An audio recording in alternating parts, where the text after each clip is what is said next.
اعوذ باللہ من الشیطان اللعین الرجیم بسم اللہ الرحمن الرحیم ان اللہ وملائکتہ یصلون علی النبی یا ایہا الذین آمنوا صلوا علیہ وسلموا تسلیما اللہم صل علی محمد وآل محمد وعجل فرجہم۔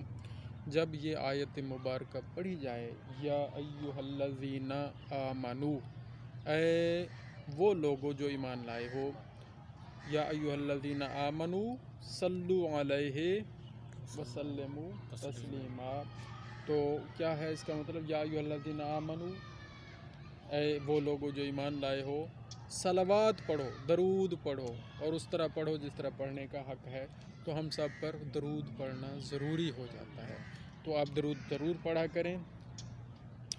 تو ہم تو الحمدللہ رب العالمین درود پاک کی برکت سے بہت سارے فوائد حاصل کر رہے ہیں اور کرتے رہیں گے۔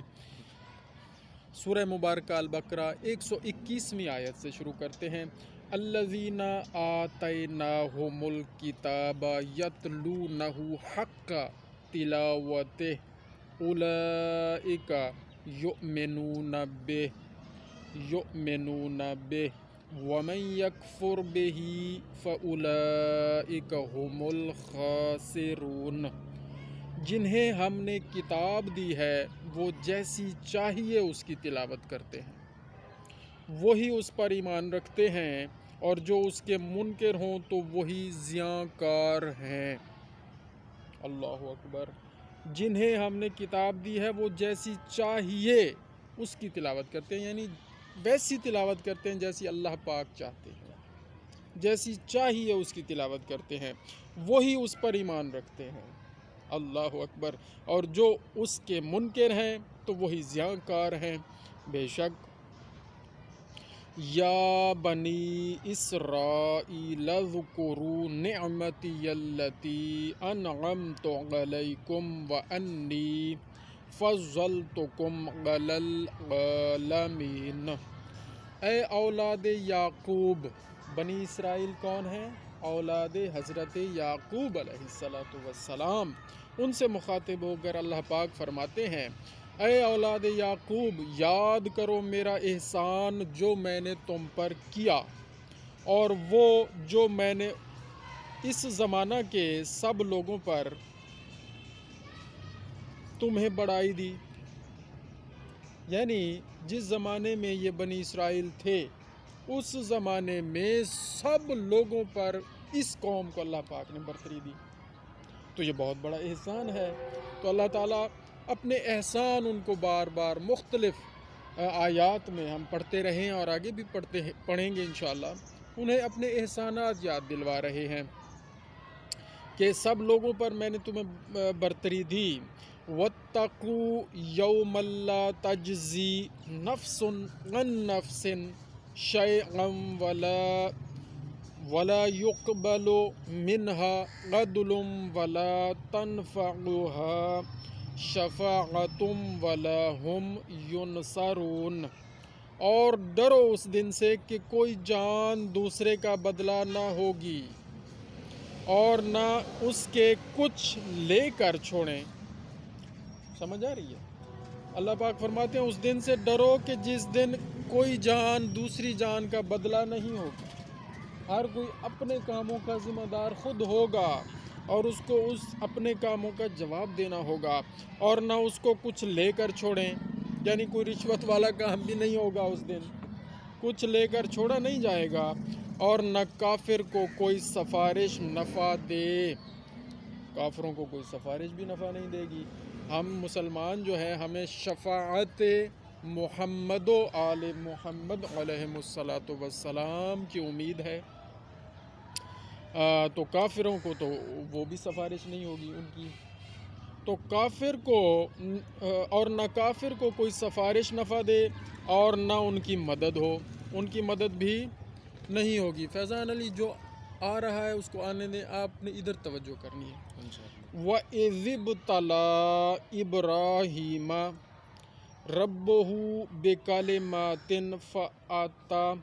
فأتمهن قال إني جائلك للناس إماما قال ومن ذريتي قال لا ينال عهد الظالمین۔ اور جب ابراہیم علیہ السلام کو اس کے رب نے کچھ باتوں سے آزمایا تو اس نے وہ پوری کر دکھائی۔ حضرت ابراہیم علیہ السلام کے بارے میں ذکر ہو رہا ہے، اور جب ابراہیم کو علیہ السلام کو اس کے رب نے کچھ باتوں سے آزمایا، یعنی ان کا امتحان لیا، تو اس نے وہ پوری کر دکھائی۔ حضرت ابراہیم علیہ السلام کا امتحان آپ جانتے ہیں کہ کتنے امتحان حضرت ابراہیم علیہ السلام نے دیے ہیں، جو تاریخ میں اور قرآن کریم میں جن کا ذکر موجود ہے۔ پہلا امتحان کیا تھا؟ حضرت ابراہیم علیہ السلام نے حضرت اسماعیل علیہ السلام، جو ابھی علماء فرماتے ہیں کہ 9-10 سال کے جب ہوئے، جب دوڑنے بھاگنے لگے، تو کتنا پیارا ہوتا ہے وہ بچہ جو ابھی 8-9-10 سال کا ہوا ہے، اور کتنی منتوں مرادوں سے اللہ پاک سے وہ مانگا اور لیا اور حاصل ہوا، اور وہ بھی نبی ہے۔ اس بچے کو اللہ کے حکم پر لٹا کر اس پہ چھری چلا دی، اپنی طرف سے چلا دی، حکم الہی پر سر تسلیم خم کر کے عمل کر دکھایا، تو وہی ذکر ہے، اسی طرف اشارہ ہے۔ اور جب ابراہیم علیہ السلام کو اس کے رب نے کچھ باتوں سے آزمایا تو اس نے وہ پوری کر دکھائی۔ اللہ اکبر! کتنا بڑا مقام ہے، اور کتنی بڑی استقامت ہے، اور کتنا بڑا صبر ہے، اور کتنی بڑی اطاعت ہے۔ اسی لیے تو پھر ذکر بھی ہو رہا ہے قرآن کریم میں۔ اس نے وہ پوری کر دکھائی۔ فرمایا میں تمہیں، پھر اللہ پاک نے کیا اجر دیا؟ فرمایا میں تمہیں لوگوں کا پیشوا بنانے والا ہوں۔ یہ ہے وہ مقام کہ جب تم نے یہ کام کر دیا میرے حکم پر، وہ تو میں نے بچا لیا نا، تم نے تو کر دیا، چھری چلا دی۔ اور حضرت بی بی ہاجرہ سلام اللہ علیہا، جو حضرت اسماعیل علیہ السلام کی والدہ محترمہ ہے، انہیں جب یہ پتہ چلا کہ حضرت ابراہیم علیہ السلام نے اس خواب جو حکم الہی تھا اس پر عمل کر دیا ہے، وہ تو اللہ نے بچا لیا ہے، اور حضرت اسماعیل علیہ السلام زندہ سلامت بچ گئے ہیں، صرف یہ سن کر اور سوچ کر حضرت بی بی ہاجرہ سلام اللہ علیہ غش کھا گئیں۔ اور کیا ہوا؟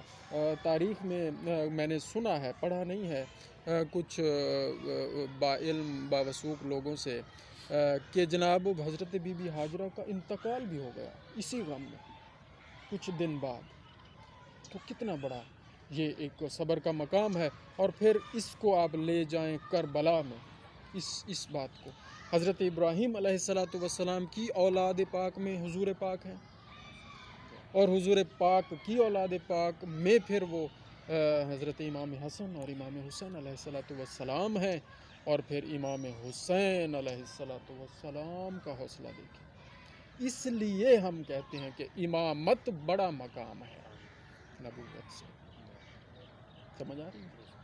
اور پھر یہاں پر بھی آپ دیکھیں کہ اللہ پاک نے کیا فرمایا؟ قال انی جاعلک للناس اماما۔ نبی تو وہ پہلے ہیں حضرت ابراہیم علیہ السلام، جب یہ کر دکھایا تو پھر مقام بڑھا دیا کہ اب ہم تمہیں امام بناتے ہیں۔ نبوت تو پہلے ہے، نبوت سے بڑا مقام کیا دیا ہے؟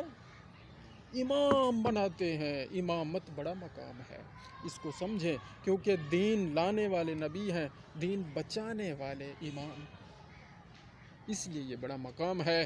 قال انی جاعلک للناس اماما، اور تو اس نے وہ پوری کر دکھائی۔ فرمایا میں تمہیں لوگوں کا امام بنانے والا ہوں، لوگوں کا امام بنانے والا ہوں۔ قال ومن ذریتی، پھر حضرت ابراہیم علیہ السلام نے کیا فرمایا؟ عرض کی اور میری اولاد، میں تو امام بن گیا، پھر اب مجھے اور بھی پریولیج دیں، اور بھی مقام دیں، اور بھی میری فیور کریں، کیا کہ میری اولاد میں بھی امامت ہونی چاہیے۔ حضرت ابراہیم علیہ السلام نے پھر یہ مانگا، قال ومن ذریتی، کیا کہا؟ اور میری اولاد سے بھی امام بنائیں۔ قال، پھر اللہ پاک نے فرمایا لا ینال عہد الظالمین، کیا فرمایا؟ میرا عہد ظالموں کو نہیں پہنچتا، تم تو میرے نبی اور امام ہو، یعنی تم نے تو کوئی ظلم نہیں کیا۔